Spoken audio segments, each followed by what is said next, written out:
اهلا بحضراتكم. الحقيقه احد الاصدقاء الاعزاء بعت لي بيسال بيقول لي يا دكتور انا اتقرر لي جراحه لاستئصال غضروف. والحقيقه انا محتار ما بين الجراحه العاديه التدخل الجراحي العادي وهو يعني سمع ان التدخل الجراحي العادي ده مشاكله كتير ومضاعفاته كتير، وما بين التدخل الجراحي الميكروسكوبي والتدخل الجراحي بالمنظار. والحقيقه انا حسيت ان ده سؤال جميل بصراحه واحنا محتاجين نتكلم فيه شويه.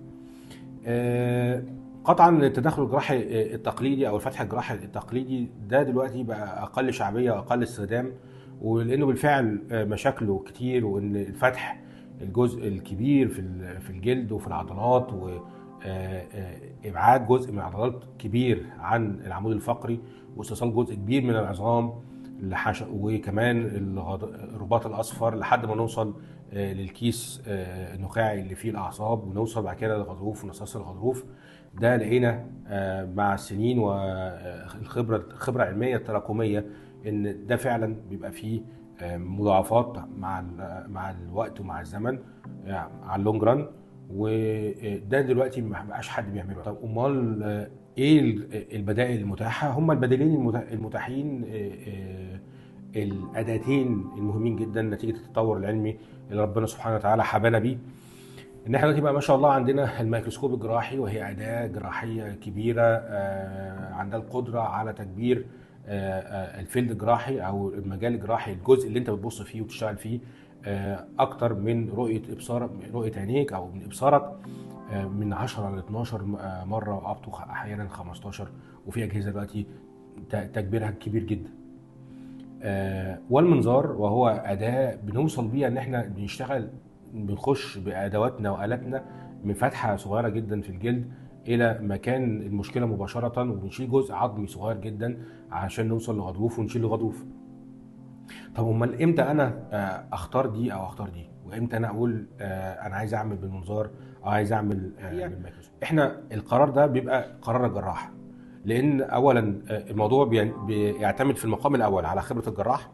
هل الجراح ده متمرس اكتر في جراحات الميكروسكوب؟ هل الجراح ده متمرس اكتر في جراحات المنظار؟ ويعني يا حبذا لو كان الجراح بيشتغل بالاثنين بكفاءه عاليه، هو هيبدا يقول لك لا والله انا شايف ان دي بالنسبه لك انت حالتك دي الانسب فيها هو التدخل بالمنظار، او لا انا شايف ان ده غضروف كبير او لا قدر الله ده غضروف مرتجع ومحتاج نخش فيه، فاحنا محتاجين قوه تكبير كبيره عشان نعرف نشوف الانسجه بشكل احسن، فاحنا محتاجين نخش فيها بالميكروسكوب.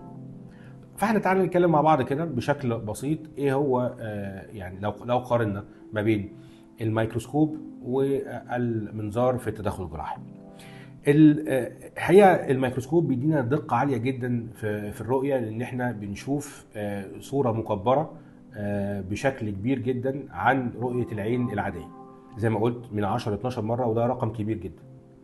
الحاجه الثانيه ان الفتح الجراحي برضو ما زال صغير. الفتح الجراحي لو قارناه بالفتح العادي التقليدي لا صغير جدا، يعني احنا بنتكلم على فتحه تقريبا 2 سم او 2 سم ونص، مش اكتر من كده.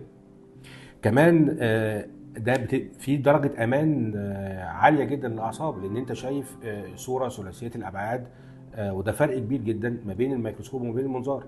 ان الميكروسكوب الصوره فيه صوره ثلاثيه الابعاد، شايفها بالطول والعرض وبالدبس بتاعها العمق بتاعها، على عكس صوره المنظار وهي صوره تلفزيون، انت شايف صوره ثنائيه الابعاد، طول وعرض فقط، مش شايف لها دبس، مش شايف لها عمق. ويمكن ده بريفليج او دي ميزه موجوده في الميكروسكوب مش موجوده في المنظار. الميكروسكوب فعال جدا في الحالات الصعبه، الحالات المعقده. الميكروسكوب حقيقه فعال جدا فيها، لان بيديك فرصه انك تشتغل بامان كبير وبصوره واضحه بشكل كبير، وتعرف تشتغل على الاعصاب وتعرف تشتغل على الغضروف بشكل اكثر امانا واكثر دقه. يمكن بس فتره التعافي بتبقى اطول شويه مقارنه من في حاله المنظار، لان احنا نقول الميزه الاساسيه في المنظار ان الفتح الجراحي فيه اصغر بكتير من فتح الميكروسكوب. احنا بنتكلم في سنتي، فتحه صغيره بنخش منها بالمنظار نوصل للغضروف ونشيله على طول. طالما قلت لك الفتحه صغيره يبقى التعافي اسرع، يبقى فتره الاقامه في المستشفى اقل. فكل الحاجات دي مميزات موجوده في المنظار. ولكن هرجع اقول لك تاني ان الحالات المعقده الغضاريف الكبيره الحقيقه المنظار محتاج فيها ليرنينج كيرف ومحتاج فيها خبره طويله جدا عشان توصل انك تعمل الحاجات دي بامان تام على المريض. ولكن الميكروسكوب لا، الميكروسكوب يعني هيديك قدره على الشغل بوضوح، مش محتاج نفس الليرنينج كيرف الطويل عشان توصل انك تعمل الحالات المعقده بالمنظار بشكل امن وشكل سريع. خلي بالك كمان الغضاريف الكبيره او الغضاريف المتشعبه، يعني الغضاريف اللي في منها اجزاء يعني اتحرك وخرج من مكانه، ممكن المنظار ما يبقاش يعني يسعفك فيه ويبقى ذو كفاءه عاليه زيه زي الميكروسكوب. ده بشكل او باخر انا عايز اقول ان الميكروسكوب والمنظار اداتين مهمين جدا، واداتين جراحيتين فرقوا جدا في الاداء الجراحي، وفرقوا جدا مع المرضى من حيث صغر الجرح، من حيث الشورت هوسبيتال ستاي، الاقامه القصيره داخل المستشفيات، فتره التعافي الاسرع.